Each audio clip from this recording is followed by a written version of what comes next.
Hello, peeps and creeps, and welcome to Fright Club. I'm Gav, he's Danny, Hello. and we're the Fright Club NI, and this is a brand new episode of Monday Night Frights. And on tonight's episode, we're talking about Remi Weekes' debut feature film, His House.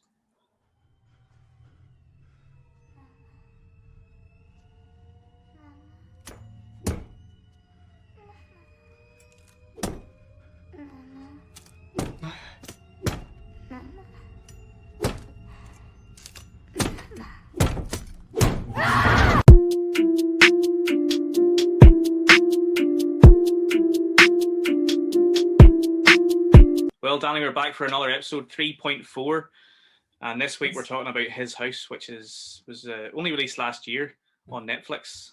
Fantastic film. Really looking forward to watching it.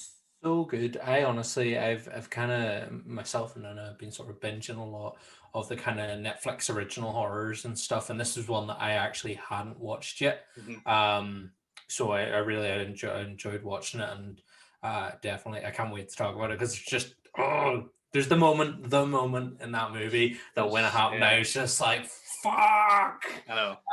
But yeah, what a fantastic film. And yeah, Netflix really has been like churning out some great like horror movies. You know, you have obviously His House, Cargo, what was the one? And it's like it's awake, but it's not awake. The Vigil, is that it? It's the like Jewish horror. It's going to remind me that I can't remember off the top of my head, but it's a fantastic one. It's basically like the Jewish version of Awake, but it's, you know, the one person sits and watches over the body for the night before the funeral, and all the spooky goings on during that, and it's fantastic, really, really good. I haven't seen it yet. I'll have to check it out. So Netflix horror game has been really, really, really decent.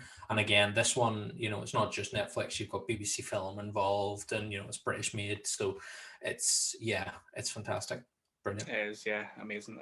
Before we go any further, though, I want to just give a shout out to Jason, who was our winner of the giveaway. Yes.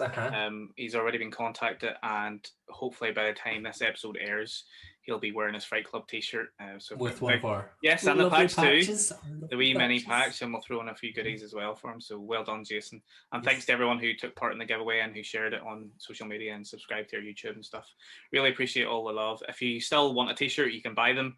They're on our website, www.thefrightclubni.com, and just hit that store tab, and you can buy a t-shirt, or you can buy the t-shirt and the mini patch combo for an extra £3. So you save a wee bit of money that way. But cheers for everyone who took part in that, and thanks for supporting. A couple of ghoulies from Northern Ireland. I'm talking about a couple of ghoulies from Northern Ireland. Fuck's sake, last week's episode was the Simpsons Treehouse of Horror. Really had a great time talking about Treehouse of Horror. We love Simpsons. Whenever we shared it, we got a nice comment from Miss Lisa Simpson herself, Yearly Smith. Incredible. She watched the episode, and she had a few questions about some of our words that we say. She didn't understand what ganch meant. Our colloquialisms.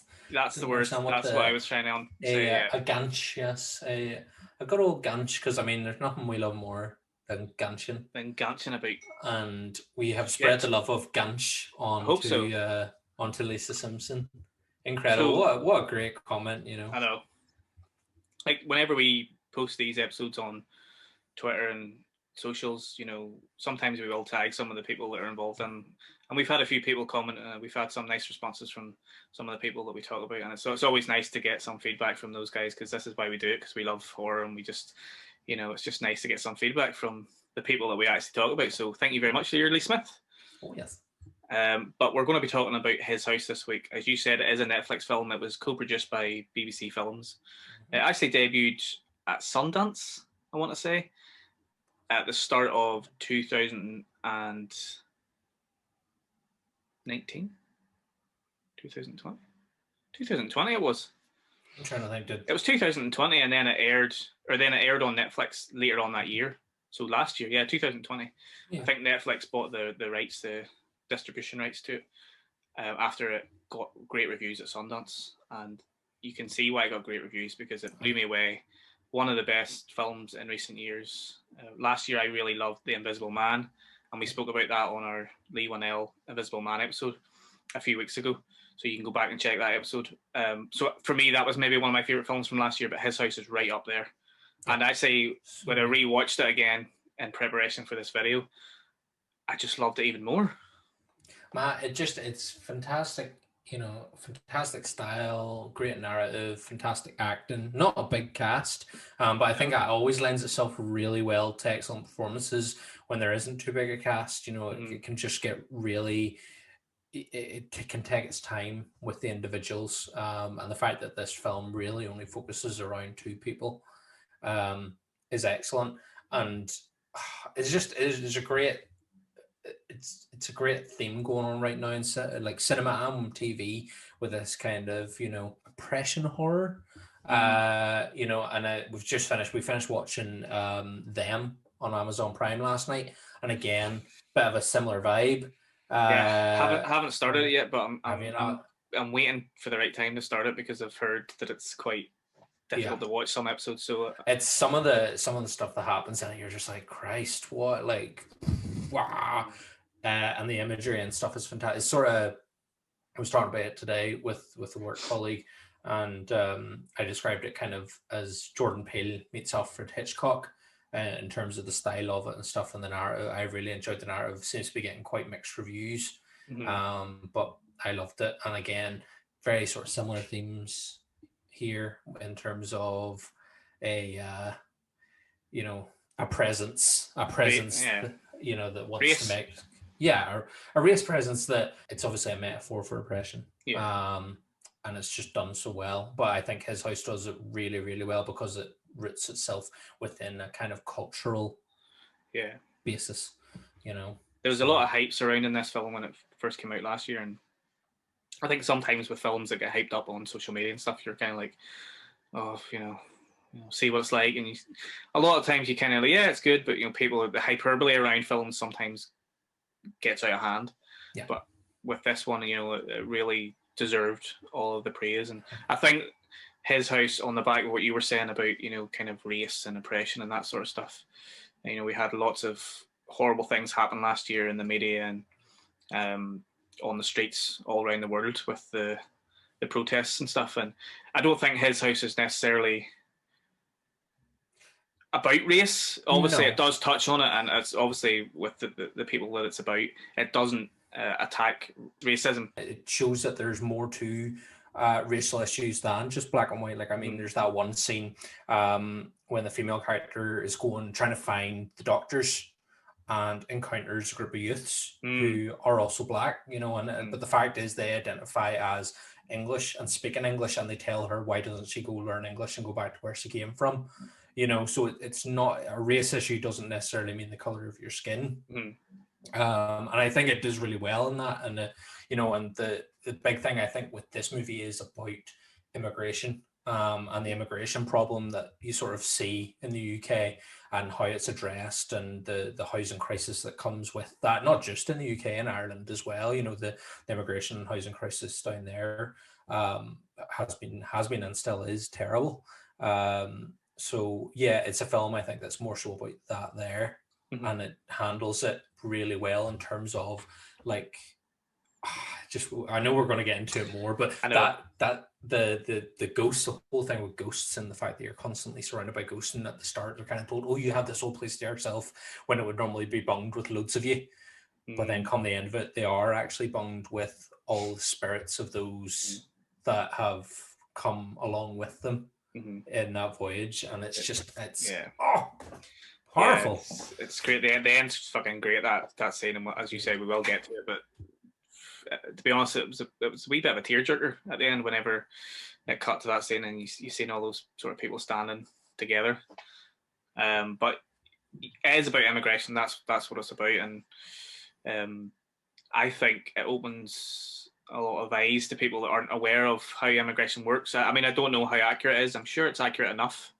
But I don't know how accurate it is, but it definitely opened my eyes to how the whole sort of system works, and how difficult it is for people who are seeking asylum. And we could get really deep in the weeds about the rights and wrong of people's opinions and what people think about who should be allowed into the country and all that bullshit. At the end of the day, these people are fleeing a war-torn country to try to live, to try to have a better life, and they should be given that opportunity. Mm-hmm. And that's what this film's about. So it's about those two people who flee from South Sudan is where they're from, and obviously it's war is going on, and a lot of their friends have been killed. Yeah. And basically, if they don't leave, there's a good chance that they're going to be dead soon as well. So they flee to England, and we see sort of images of them getting on a boat and getting in a bus first, and then getting on a boat and traveling across the ocean. And you find out a little bit more about that as the film progresses near the end as well. But they get into the immigration system, and they finally are given their probation where they're allowed to leave. I think they've been there for 3 months. Is that right? Something like that. Yeah, they've been kept in like a detention center for like the last 3 months, and then they're told, right, we're giving you a place to live, but you have to live under these restrictions. You can't be earning it. You can't subsidize any money. You will only live on £79 a week, and and it's one of those things when you're listening to, you're just like, fuck, what a terrible way to live. Like, you'd almost be better off staying in the detention center. It's a marginal, it's a tiny smidgen of freedom more than what they had in the detention center. And I mean that scene when they're leaving the detention, or they're going through to like their assessment to be told that they're getting the house, and you hear the screaming, and then you see somebody being wrestled. You can't really tell. I assumed it was someone attempting suicide. Yeah. Again, it's not explicitly obvious. You just see this person struggling on the ground with two people on top of them. There's blood. And again, just from the kind of place it is, you're kind of like, that person's probably tried to do themselves in because of the conditions that they're expected to live in. Because, like, what sort of humane way is that to treat anybody? They might as well just be a prisoner. Yeah, well, they sort of essentially are. I mean, they probably would like to think they get fed a bit better than prisoners, but it's basically a little cell that they're in. Yeah, well, sure, there was one other person sharing with them, so that's a couple plus one other person in this like tiny box. I think that the film, what it really throws out is that, as you said, it would be better if they just stayed in the detention center. A lot of people that are from England, Ireland, and not third world countries that have it better. Yeah. A lot of people that live in these countries will always say, "Oh, well, coming over here and you should be glad of what you have. You should be grateful. You should be grateful. Given any sort of space, you should be grateful." And it's interesting because, and again, we'll get into it soon, but the couple gets split, where one of them is trying to settle in. Ball, the male, is trying to settle in and trying to become a part of society a little bit, and Rial, the female, struggles initially to settle in because of something that happens, and we're going to speak about it in a second. But after that happens, she just says, "Nah, I can't do this," and it just shows you that even though people from over here may think that these people should be grateful for the life that they're getting, being given all these things, that it's not as easy as some people may think. And our culture over here, our culture, we love our culture over here. A lot of people over here think, we're better than these people that come over because we do things differently over here. And even as something as simple as eating with knives and forks, which we do every day. I loved the kind of characterization of these two, and I love the kind of the polarizing nature of it. The fact that he is so keen to adapt to being in England. He's willing to lose his own cultural background, his heritage, whereas she tries so hard to hold on to. She wants to hold on to, as you say, eating with your hands and the way it should be, like the way that they grew up with. And he hands her the fork, and the first thing she says, all I can taste is the metal. Yeah. Like, I love those wee moments, and I love even, when she's explaining to the English doctor about like what the scars mean and stuff. And like, what a fantastic scene, and what a way to explain the conflict that they've just ran from.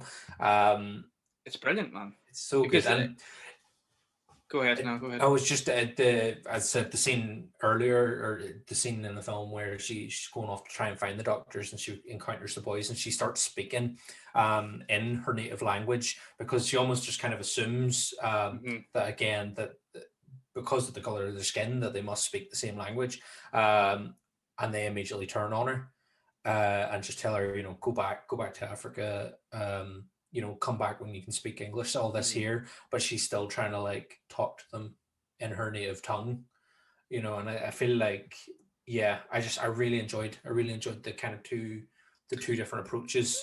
What's interesting about that scene is, she feels like she's comfortable because she sort of sees him, and then she sort of picks up speed a wee bit, so she does definitely feel comfortable, and she says, where is the church?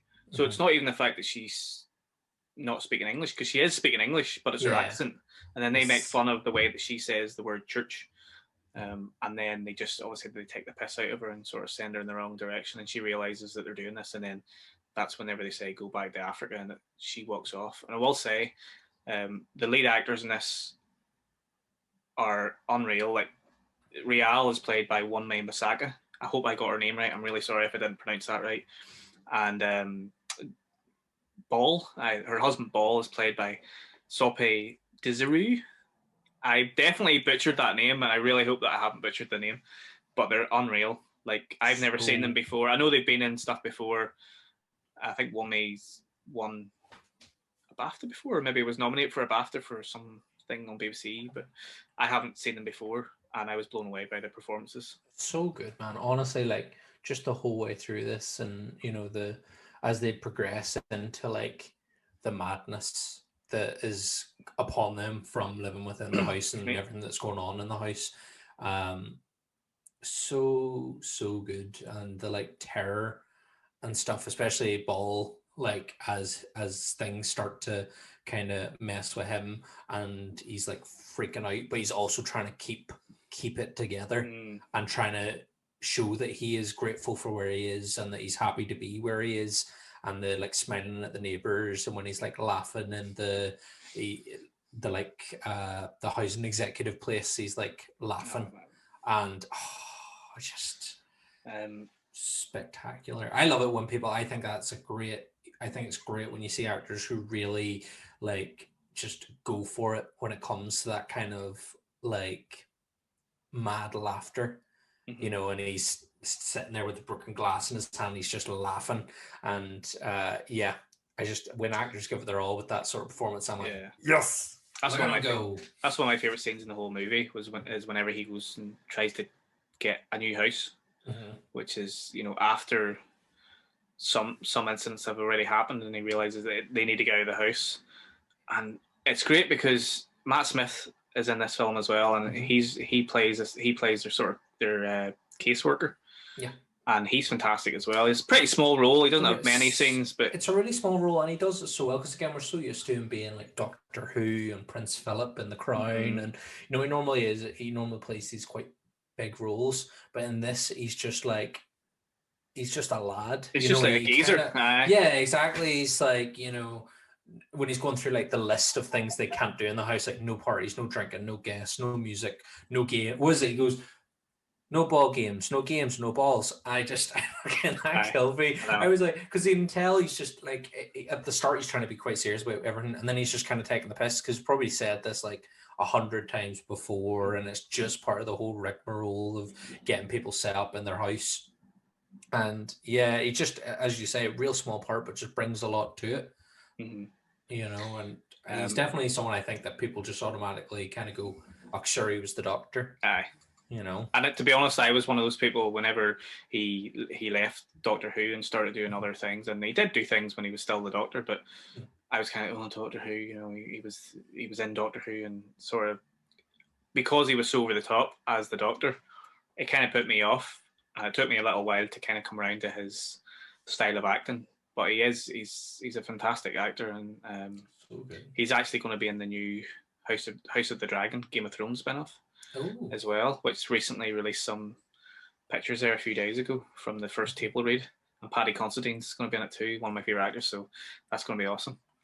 But Matt Smith's really good. It's a very subtle kind of just a chilled out performance, but he really kind of adds something to that film that you kind of don't really think. You just say, oh, anyone could have played that role, but it's just such a subtle performance, and he plays off Ball really well in this scene, and Ball's trying to get a new house, and Matt's asking him questions. His name's not Matt, it's Mark. I think his name's Mark in the film. Is asking the questions about, what's wrong with the house, and stuff like this, and he's saying that there's rats and bugs. His performance in that scene is phenomenal, because he's so chilled out at the start, and then he starts kind of getting a bit hysterical, and he's laughing, but you can tell he's trying to contain a bit of anger, and he's starting to lose it, and because he's broke the glass, and that's when he's like, fuck, I need to get out of here before I fucking really lose it. But fantastic actor. Yep. There's even there's moments sort of later on with Mark Matt Smith's character where he comes out to the house after that incident, and he's kind of got other people with him from the housing executive, or from I assume they're either from the housing executive or they're from the immigration. Yeah, I think they're from immigration, because they seem to be a little bit higher up than him. And they're going around taking the pictures and asking questions and stuff. And there's just wee moments where they kind of look over at Matt Smith's character, and you can you're not really too sure if he's kind of feeling sorry for them, or if he's just a bit like, oh, for fuck's sake, like the house is a fucking state. Aye. And again, it's just those subtle wee moments where he's just kind of looking over at them, and he just kind of throws them a bit of a look. He's trying to be sincere, but he's like, fuck, we're trying to help you here. You need to help us too. The quicker you help us, the quicker we can help you, the quicker you can start getting your life sorted. But it does feel like he's stuck in a job that he has absolutely no love for. Which, and again, all the ones in that housing executive office all seem like that. And even the fact that when they're saying about, oh, his house is bigger than mine. Aye. And again, it's that whole notion of, they should be grateful. They should be grateful for it. It's bigger than my house. Aye. Yeah, but your house probably doesn't have rats and bugs infesting it, and the walls falling to bits, and the electronics sparking off. It's as even those wee characters as well. They just add so much to it, and your understanding of that attitude that comes with the house is fucking stinking. It's pure dingy, but I fucking love it. It's such a lovely set piece, and there's hardly any locations in this. It's you've got the kind of council estate, you've got the first location, and then you've basically got the house, and there's a few other wee flashbacks and stuff happening elsewhere. Yeah. But this is such a lovely set. See anything with a council estate. I love anything with a council estate. There's so much character in a council estate. I'm watching through the UK Shameless at the minute, because I'd watched all the American one, so I'm going back to visit the UK one. And again, an entire series based off an estate. So much character, and you get it. This is England, and just even the likes of the Commitments. Commitments, exactly. Just Dublin. So I'm the same. I've loved anything that's set in council estates. I love it. It's just a great backdrop. So This is England's one of my favorite films of all time, and the series as well. It's one of my favorite series of all time. So. Love a bit of council estate. That's it. What a lovely setting for anything, really. Just excellent backdrop. So much character built into a place that is very clearly as much as people be like, oh, it's wee scummy estate. But you just know the people who live in it are characters themselves and bring that to their surrounding. What about the neighbour? The nosy neighbour with the cat. I know. And again, such a small character in this, but so fucking creepy. When she, he's just after one of his freakouts in the house, and he steps out, and he just looks up and sees her looking down on him, and he just does a big smile. I know. And it's another great moment, because it's obviously he's been spooked by the house, and he's kind of going outside to get a bit of air, and then he's spooked by her. And what's his immediate reaction is to just try and grin and bear it, and I feel like that's Ball's character, is he's grin and bearing it the whole time. He's trying to put on a front, he's trying to be the nice neighbour, because he obviously knows it, because he's a foreigner, and the colour of his skin, and he's looked upon as being this type of person before you get to know him. So he's trying to be, the smiley neighbour, and he's trying to be nice, and she's a dick. His neighbour's a fucking dick, Yep. She just tells him, "Oh, you should go. You should just leave." She's not horrible, but no, I don't feel like she's trying to be explicitly racist or anything. No. It's just like, get out of here. Like, I think she would have said that to anybody. I think it's more because she's seen them come and go. Mm-hmm. You know, she's probably seen families come and go constantly. She's maybe lived here her whole life or for a certain amount of years, so she's seen a lot of immigrants come through this estate, and specifically probably next door to her or close to her anyway. So she knows what the crack is. But I fucking smoking her big cigarette. Aye, colder cat. I know. So basically, they get to the house. It's a fucking state. There's pizza with bugs crawling over it. It's fucking stinking. There's a hole in the wall. A couple of holes in the wall. There's the electricity go. Because Matt Smith goes to turn the light on and it blows, and he goes, "We'll fix it." Which again, they don't. It falls on Ball to start fixing the place. But again, as it progresses, he's sticking his hands in the walls. I'm like, "Don't! It's dirty." So I didn't really know a lot about this going into it. I knew it was kind of haunted house-esque type. That was the kind of vibe to it. But although it is a haunted house, it's very different from your traditional haunted house because it's not really the house that's haunted, which you find out as the film progresses. Whenever they first move in, they kind of settle in, and it's a nice, sweet moment when they're eating dinner and stuff, and you get that moment where Real's like, all I can taste is the metal. And, you know, doesn't feel like an important line of dialogue, but it really kind of sums up a lot of little things that these people go through whenever they come from their countries over to England and Ireland and stuff. You know, something that we take for granted, they have to struggle with. And eventually shit starts going a bit mental. Yeah. Whenever they start hearing voices and not only do they hear voices, they see something behind the wall. They see someone, and you at this point, you know, the major beat of the whole story is, you know, that they've had a daughter who isn't with them anymore. So you kind of have to just assume that either she died before they made the trip or they died on the trip, and you know, you find out that she died on the trip over here. Yeah, as a story, you know, it starts off as what you assume is a story of guilt, you know, survivor's guilt, and loss and grief, and that I know we're gonna get to it. I think but this here for definite, you assume it's going to be about the fact that they've lost their daughter, and they hear their daughter, and they see wee things like the doll that keeps appearing. And it's the bit where he's pulling the wire out from the wall, and then it turns into like the thick dock rope that's then covered in seaweed, and then the doll's tied to it, and then the wee hand like shoots out and grabs it, and I think what a scene. It's Ball that initially sees it. He experiences it really bad. He gets it the worst, and again, as the film progresses, you start to understand why he's getting the kind of all the bad stuff. Like, he seems to be the one being tormented the most. Initially, you're just kind of led to believe that they're struggling with this horrible grief that they've lost their child somehow.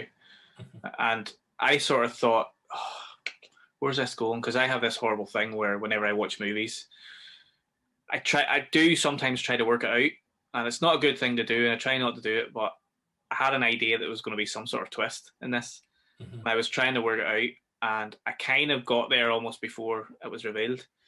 I didn't get this twist. I thought there was going to be some sort of twist, but I didn't think it was going to be what it was. Yeah. No, I mean, initially I was like, okay, so they're grieving for their dead daughter, but maybe they just left her behind.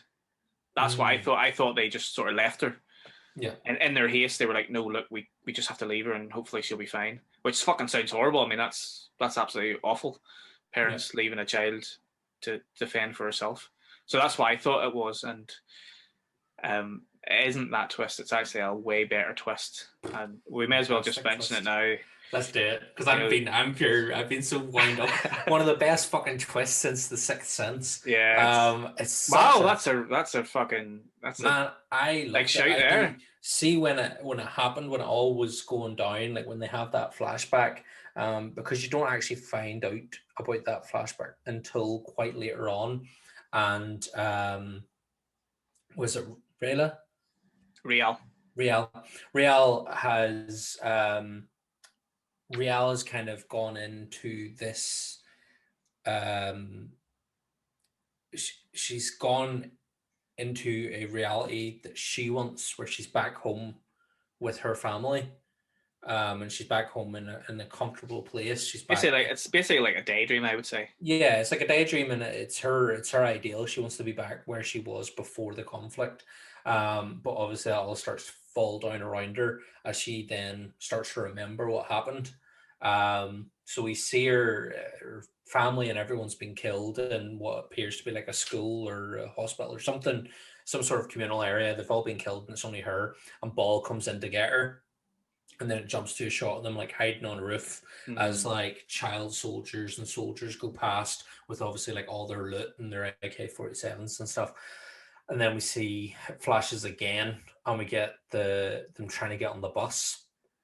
And so far we've not seen any child with them up until now, but they're trying to get on the bus. And the woman who is at the bus door saying, we can't get anyone else in, we can't get anyone else in. But then she lets a family on, people with kids. And the next thing we see, they're on the bus, and Ball has who we have assumed was their daughter the whole time. He has her, and she's screaming for her mama, which again is something we've heard in the house. This child voice, haunting voice, keeps saying "mama, mama, mama," and now we can understand why, because there's a woman running after the bus, shouting the child's name. Yeah, and see when that happened, man, and you realize, and everyone else in the bus is like looking at them. They know as well.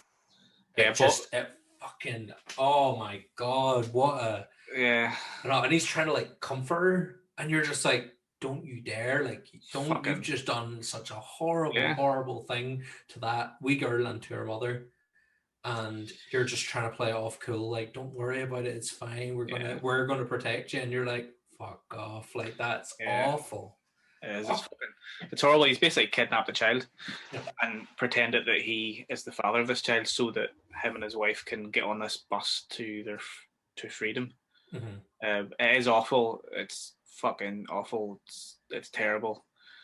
It also kind of shows you how far they've went from getting on that bus initially, because there was a flashback, or one or two flashbacks earlier on, where it shows you the child, and her name's mistaken me now, but it's Rial speaking to the child, and she's like, I'll protect you and I'll love you. And there's moments in flashbacks where you see them sort of hugging each other, and the child's fine, she's just sort of going about her business. So there must have been a fair amount of time passed between that initial getting on the bus and getting on the boat. But the worst thing of it all is that whenever they get on the boat to cross the sea, she fucking dies. She drowns. The boat capsizes, and a load of people end up dying, and she dies along with them. She's one of the bodies that you see floating in the water, and she's dead. So, they used this child, they kidnapped this child, they used her as a pawn to get their own freedom, and then she's fucking dead.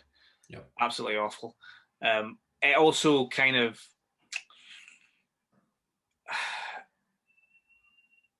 it makes you hate them. It makes it, it kind of makes you realize, because you are rooting for them up until that point. Like, you're like, I hope you make a good run of it, and I hope you end up getting a citizenship and stuff. And then that happens, and you're a bit like, because prior to the finding that information out, is Ball actually has, when it all first kicks off, and he starts freaking out, and he ends up burning everything that they brought with them. He's like, it's cursed, we have to burn it, we have to get rid of it. And he goes to take the necklace, and she's like, don't, like, this is the one thing I have left of her. And you feel that is some sort of like mother's love, which I'm sure she did have for the child, because she is like, I'm now responsible for you. And I'm sure that's why she did want to keep hold of that necklace, is because she felt a responsibility to the wee girl. Yeah. But in that moment, you're just like, oh, it's her mother's love, and she doesn't want to. But he obviously is that, he's that concerned about this curse, that he just wants to get rid of everything to do with their past, with their heritage. It all has to go because there's a curse on it. Yep. But now we can kind of understand when it then transpires, we get that twist. We understand why everything's cursed. We understand why that evil is on them. It's great because you sort of, whenever you initially see the figure in the room, when Ball sees the figure, when he's pulling the rope through and the seaweed happens, flash behind him, and it's not actually happening. It's a vision as such, but he's pulling it through the rope, or the rope through the wall, and you see sort of movement in behind him, and then he sees the child in the corner, and obviously she's got some sort of tribal mask on and stuff like that, but you just assume, oh, this is somebody hunting them somehow. So we're trying to put one and one together. We're not getting to, though. We're trying to figure it out as we go along. You assume that the evil is like manifesting as their child because it's trying to hurt them. It's trying to manipulate them by using their child's image. Yeah. But then when you find out that it's not actually their child, you can understand why it's such an angered spirit. Yeah. And to have that there, I think that moment, because we always just assume that when there's a dead child involved in a horror film, that it's being used as a means to mentally torture the parent. Whereas in this, no, actually the spirit haunting them is actually justified because of their actions. And again, the child spirit never actually haunts the female character. All we ever get from that is Mama. And I think there is one moment where she just kind of holds its hand. It never actually tries to kill her, whereas Ball is constantly being like near murdered by her. But again, it's because what he did was really shitty. He was the one that kind of did it, although Real didn't stop it happening. So she has a part to play in that as well. But so initially they start seeing the figure of the child, and you say it's kind of like they're using the child as a mechanism, as a ghost they're hunting and whatever. But it's actually explained later on, halfway through the film. Real has spoken to this spirit, and Real tells Ball a story that she heard when she was a young child, and this is basically what's happening. But it's a story about a character called an Apeth, or was it a night witch or a night doctor or something? Witch doctor? A night witch, I think she calls it. It says, it's sort of, what is it? And they refer to it as a witch and as a beast. It's a witch. Sorry, 2 seconds. So she's explaining this to Ball, that it's kind of like a legend in their country, and it initially happened whenever somebody tried to steal something. I can't remember, but it happened to a thief who used whatever they stole to make their life better.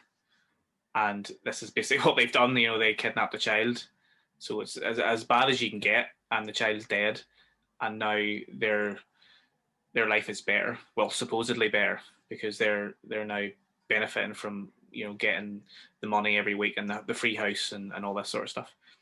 And this Apeth is hunting them.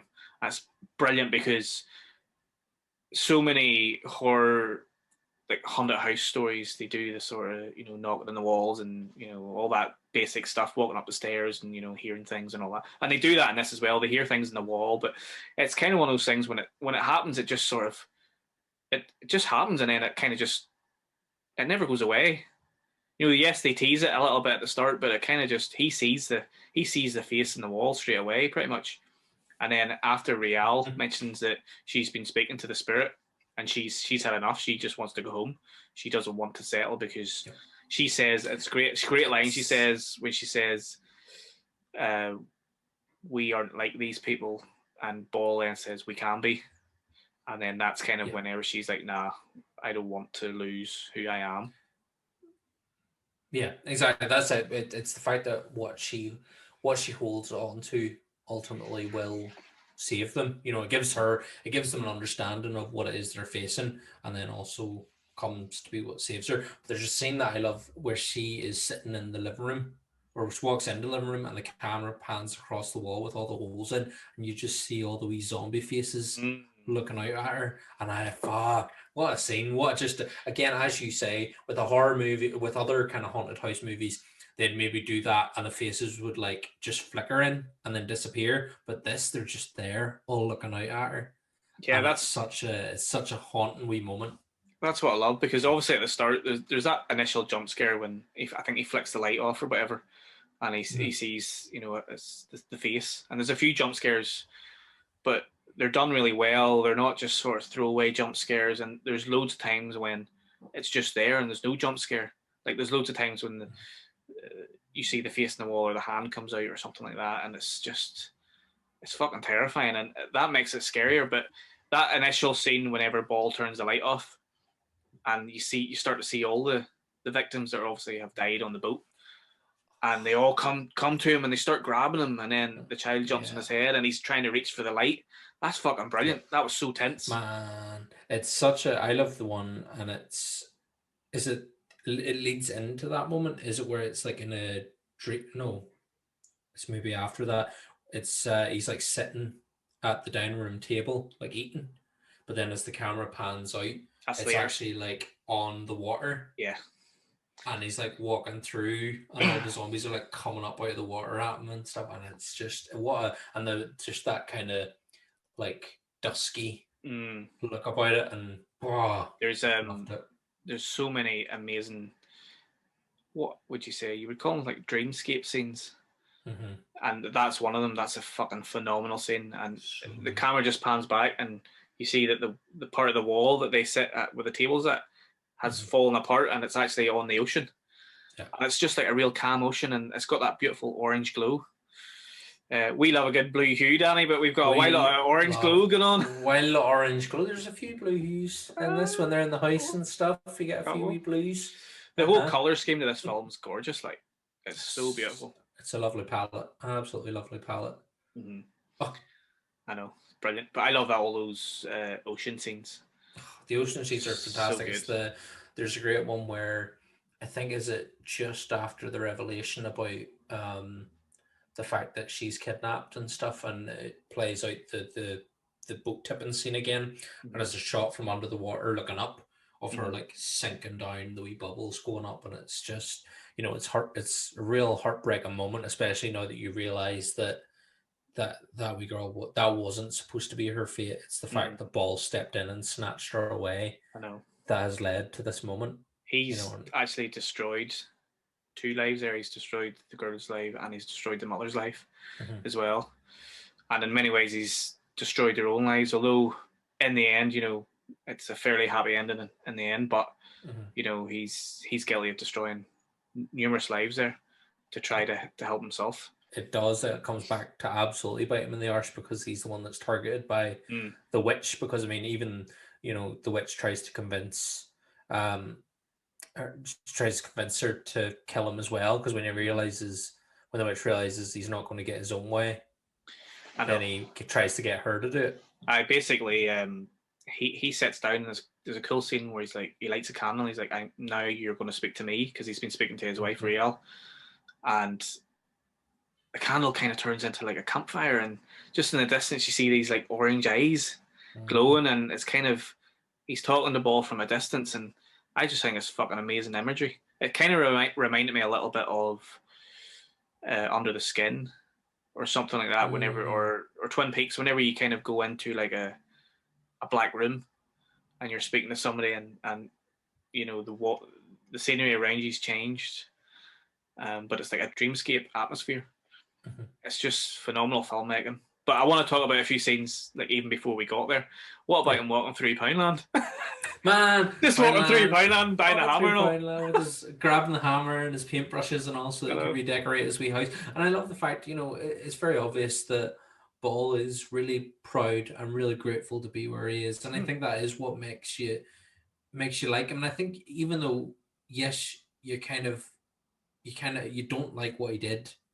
Like, you don't like the action he did, but he's still a really likable character. There's something, you just know that he is trying to do the best for him and his wife. And it's just, there's something really pleasant about that scene. There's something really pleasant about him going along Poundland. And even though, yes, when he picks up the hammer, you're like, yes, this is for him to do his work.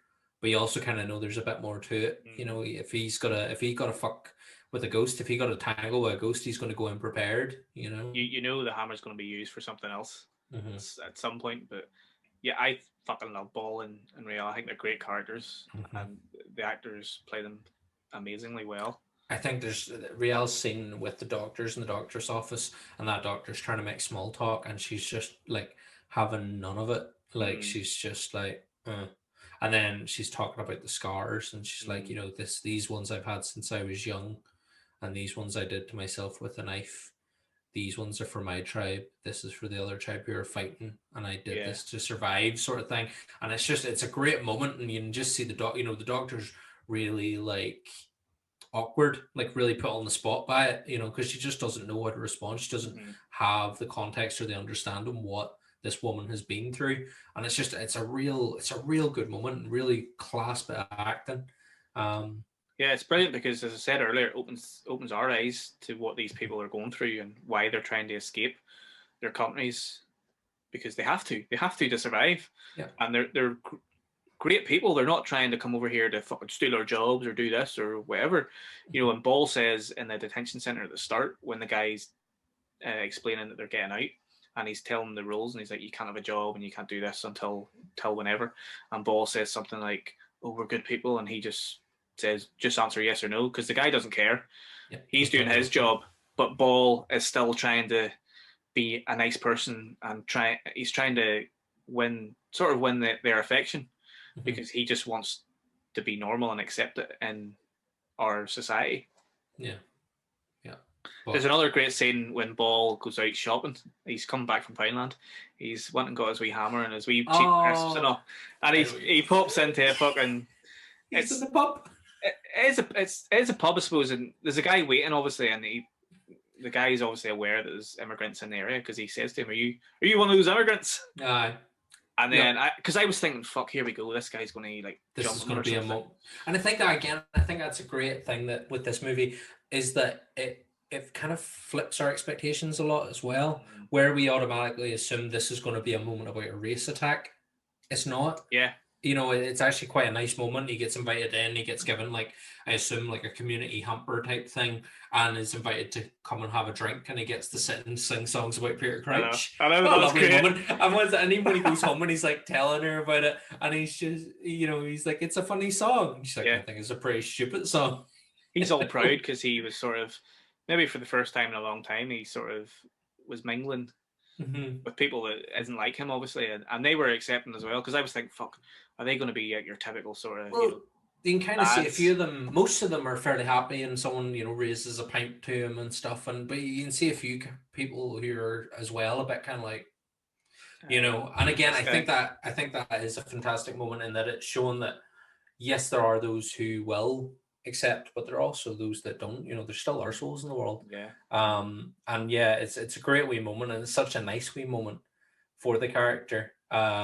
Yeah, I love that scene. There's other moments throughout the film as well where it's even we've said about Riel speaking to the group of boys who tell her like go home and stuff, but there's just before that when she's walking down the street and like a white boy's coming up behind her, he's just like going hey, and she just like ignores him, doesn't speak to him, and he just kind of shrugs it off and walks off. But again, it's another moment that it makes you tense, because you're like, he's going to fucking do something or say something here, but he doesn't. He just leaves it.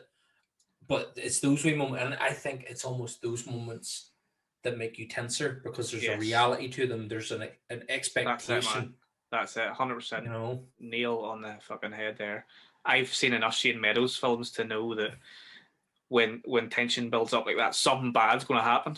Yeah. But it doesn't really happen in this at all. Obviously there's a lot of tension being built up around their being in that council estate, but you never really get that kind of horrible incident that happens, other than obviously the three boys being racist towards her. Exactly. And even that there, it's not the worst. We've seen, as you say, Shane Meadows movies where like a racist, this is England, the end of that with the racist attack.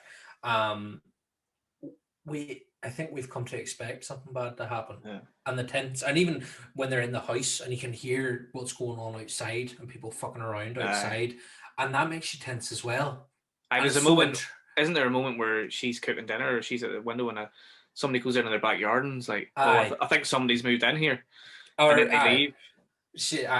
There's a girl having a pee outside.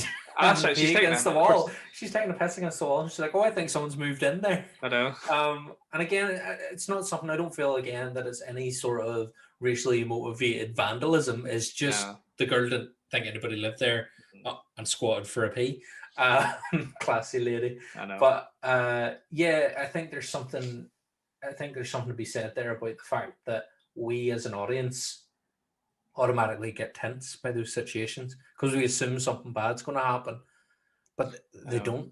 You know, this film's really good at giving you false expectations on humanity. Really, things really start getting pretty scary whenever they start falling apart a little bit, and Ball locks her into the house. Basically, he locks all the fuck, and he starts hammering the windows and locks her in essentially, and then she has to try to escape. And because she does escape, she ends up stabbing him, isn't it, with a screwdriver? And then that's when she escapes the window, and we get that sort of dreamscape kind of alternate reality thing where she's back home. And man, that broke my heart whenever she jumps through that window, and it's seamless. It's like a seamless transition into her reality, or what she wants reality to be like, and she's meeting everyone again. She can't believe that she's seeing her old friends and maybe her family. We're not really sure who they are, work colleagues maybe. And there's that one woman who just keeps looking at her, and she's got the scars obviously from different tribes or whatever. And Rial says about her daughter, and then just get the silence, and it's just before the kind of summary of what the reveal is. It's brutal because she starts crying, and you just know that something's going to be revealed, and you were like, what is this fucking reveal? And you get the reveal, you know, that they kidnapped the child, and she's dead. It's not really her child, and it's brutal. And then the woman keeps looking at her. That's what it is, because the woman is the Apeth, the woman is the Night Witch, and the woman is telling Rial to go and kill Ball, and she passes her the knife. And the thing that killed me was the girl that's sitting beside her, who's rubbing her hands as this is all happening. I don't know if you noticed that. She's just sort of rubbing her hands as Rial's crying and kind of going through this flashback, and then she puts her hand on her tummy and she just shakes her head. There is no daughter, and that's obviously the reveal. And then that was tough, man. That was tough to watch. That was really well written, and it was just a great reveal. So good. Such a good, as I said, I was so excited to get it out. Like from the start we started recording, I was like, I can't wait to talk about this moment, because it is so powerful. It's such a powerful moment. And as I say, I think it's up there with like Sixth Sense in terms of a twist or reveal. It's definitely like M. Night Shyamalan would be proud, I think, of that moment, because it's such a great moment, and it just absolutely flips the entire story on its head and completely changes the motivation for the ghosties and ghoulies. French chef's kiss. I know. There's some amazing imagery in it. We've talked about the ocean scene, and whenever you don't ever see the sort of zombies. Yeah, they're not zombies, but you know what I mean. And you sort of see things that happen. There's a moment when Ball walks into the house, and the wallpaper starts stripping. That's the very first time he sees something happening. Yeah. And obviously that was more of a vision. And then whenever he's trying to chase the child around the house, and he's going up the walls, and then over the roof, or not over the roof, but over the floorboards, and the dust is coming down. That's terrifying. Yep. And then Ball knows that he has to sacrifice himself, and he's kind of decided that he will do that eventually. He comes to that that decision, and then he slices his arm, and he basically gives himself up to the Apeth, and we get that amazing scene where the Apeth comes through the floor. The Apeth it's in their kitchen, isn't it? It's in the kitchen. It comes out of like a sinky sand. It comes out of a sinky sand ground, and it looks gross. It's just this saggy, gross, wide-eyed white man. Now, do you think we should have seen it? Because sometimes I think so. I think it's really effective the way it's like trying to get in under his skin. I really like that. I really like watching it. Like, as gross out as it is, I liked watching the fact that he he had to sacrifice himself, and in doing so, he hands over his entire being. So in a sense, he loses everything that he has come to, want and get. And yeah, just when it's like trying to wear him as a glove, I was like, this is because he goes into the sort of wound. Yep. And he sort of goes in underneath. He's like getting his fingers up, and you can just see him trying to like put it on as like a glove. And I enjoyed that scene. I like what it kind of represented in terms of he was being taken over from the inside by this witch, by the beast. And I feel like it sort of, in his actions, he was becoming a beast, and it took his wife to then free him from that. What did you think of the sort of design of the monster? Because initially I was like, right, I love how we haven't really seen anything. I know we've seen the sort of zombie or the dead people, and we've seen the eyes in the distance and the black, but we haven't really seen anything properly. And then when the monster kind of comes out of the floor, you see it like it's pretty much daylight. It's not daylight, but it's lit up, and you see it properly. I thought it was pretty cool fucking design, man. He's definitely got saggy tits though, doesn't he? It's a real saggy boy. Like he's just you know what it reminds me of? There was like these bad guy creatures in Futurama who were like saggy pink aliens. And it's what let me see if I can find. A few moments later. Oh wow, that just looks like a big fucking ball sack. Yeah. With a dick as a nose. We like turkey nose. There's an episode in I think Buffy the Vampire Slayer where there's I don't know what the episode's called, but I think it's quite a famous episode where there's these ball guys they kind of hover and they follow people from behind. Yes, they're do they wear suits? The gentlemen, yeah. They're like the gentlemen. The gentlemen, yeah. But that kind of had that kind of look as well. Or remember your man from Game of Thrones season 2, who was the house of the, what was it called? The House of the Unholy or something. But he kind of sucked people's willies. No, not willies. Willies. That's Willy time. No, he's I want to say his name was Pyatt Pree, I think. But anyways, he was a Scottish actor, but he was like really thin and bald, and he had like kind of bluish lips. That kind of reminded me of his look as well. It's kind of a very popular look, amongst monsters in the Monsterverse or the fucking horror movies or whatever. But I thought it was a pretty cool monster design. It's a cool design, and as I said, I like the way he was like getting in under the skin. That there, seeing like that there, you can see stuff going in under the skin. Because even I don't know, there's something about like that. I think that one of the earliest films I can remember seeing like something go in under somebody's skin was The Mummy with Brendan Fraser. Yeah, Brendan Fraser's The Mummy. When the scarab gets under your boy's skin, and you can see it crawling around under his skin, just being like, ooh. You should go watch some old David Cronenberg films. Oh, well, that's true too. Fucking hell. Yeah, I know. He was the master of that shit. A master of getting in under, and what do you call the Japanese one? The Iron Man? And all the... That's unreal. You see the stuff going under people's skin in that movie. Whoa. That's fucking unreal. Gives me the heebie-jeebies, That's a whole other episode. We'll get there eventually. Oh, let's do it.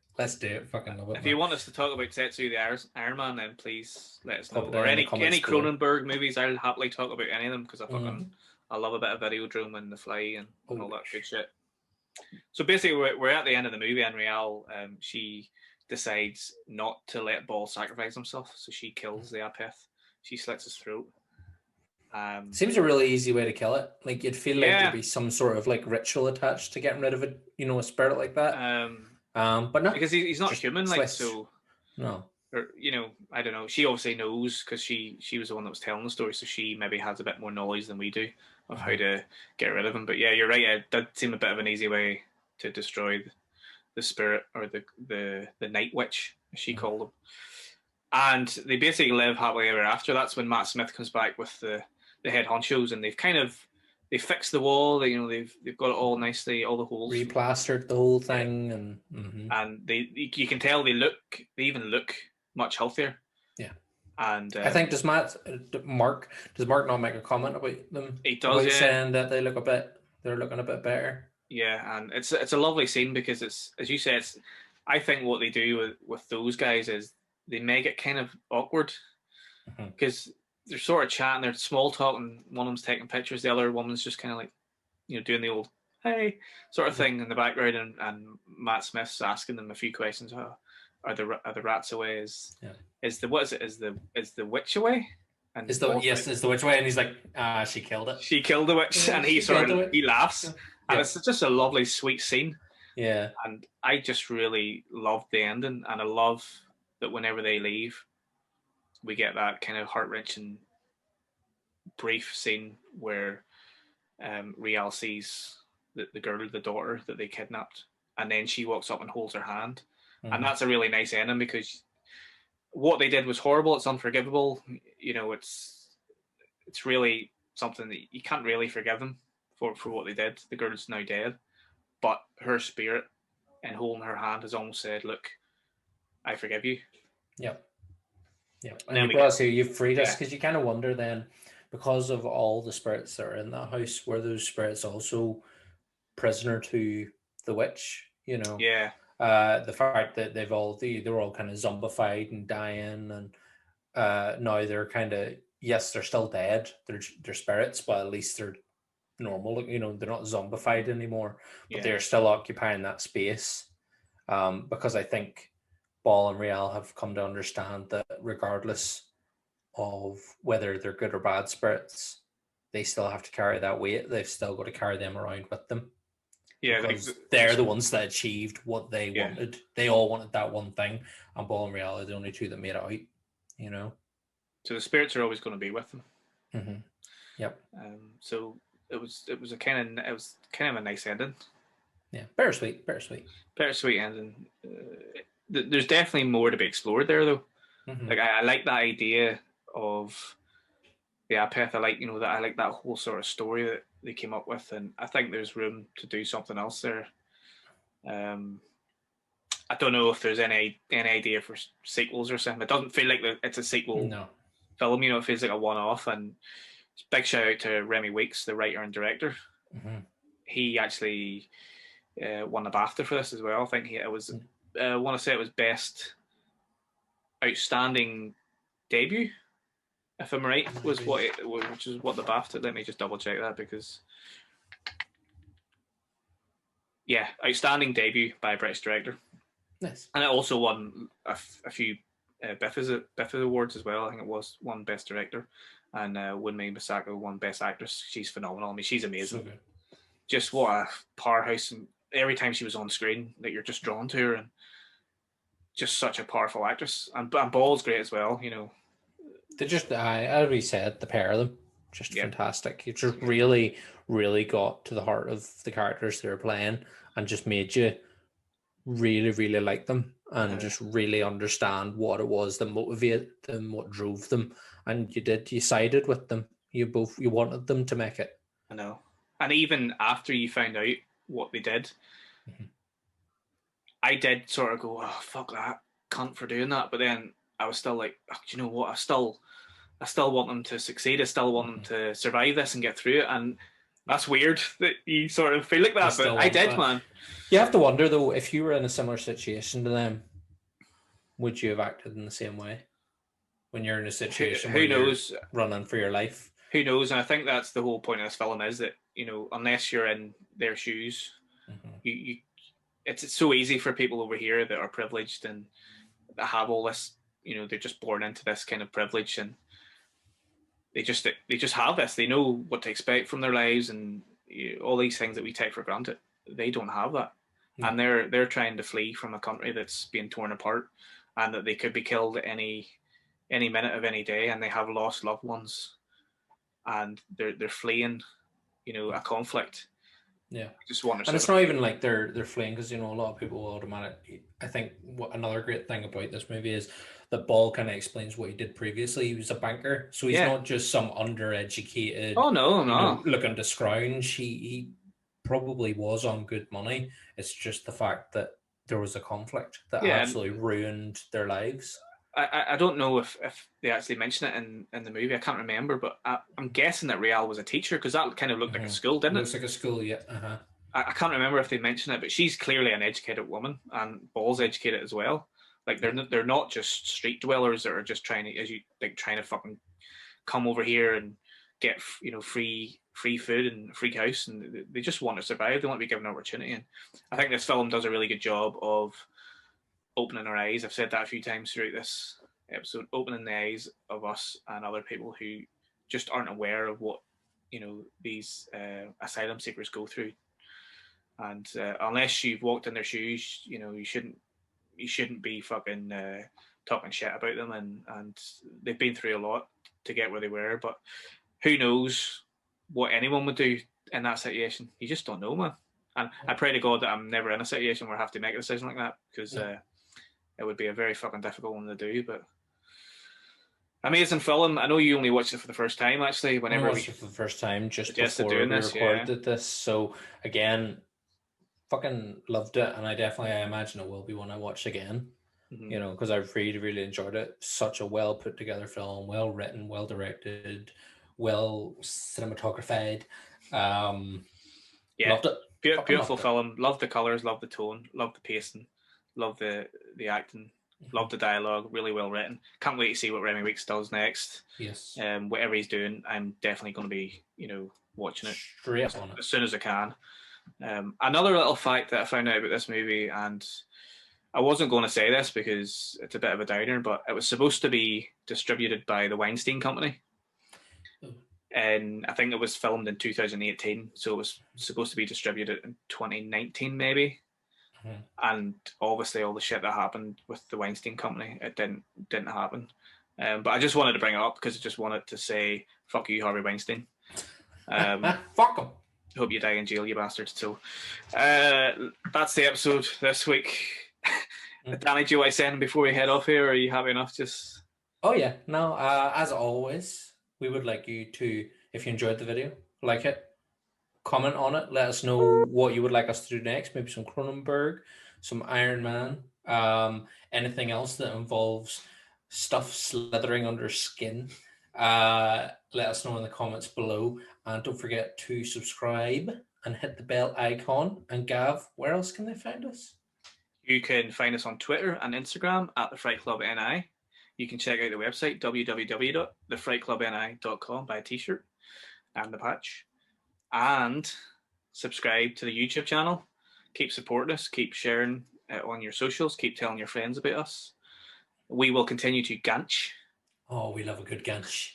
We love a good ganch, boy.